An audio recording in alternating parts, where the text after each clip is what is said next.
નમસ્કાર ખેડૂત મિત્રો, હું આકાશ ગોસ્વામી અરિહંત કંપનીમાં આપનું હાર્દિક સ્વાગત કરું છું.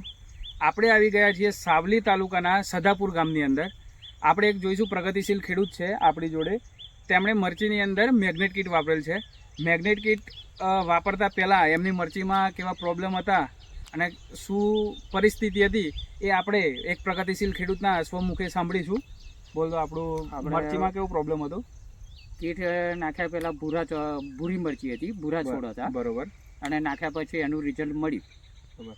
હવે આપણે મેગ્નેટ કીટ વાપરી હા, વાપરી. તો મરચીની અંદર તમને કેવું દેખાય છે અત્યારે રિઝલ્ટ? અત્યારે સારું દેખાય. બરોબર. હવે આપણો તમારો મોબાઈલ નંબર બોલજો. 76 23 84 50 50. અને તમારું પૂરું નામ? સોલંકી કનુભાઈ રમણભાઈ. બરોબર છે. હવે આપણે જોઈશું કે મરચીની અંદર મેગ્નેટ કીટ વાપરેલ છે તો સારું એવું એમને રિઝલ્ટ મળેલ છે. અને તમે આ મરચીની અંદર મેગ્નેટ કીટ વાપરેલ છે તો તમારા આજુબાજુના જે ખેડૂતો છે એમને શું ભલામણ કરશો આ વિશે? આ વિશે માહિતી આપી છે. બરોબર છે, સારું રિઝલ્ટ છે. ચલો, નમસ્કાર, અસ્તુ.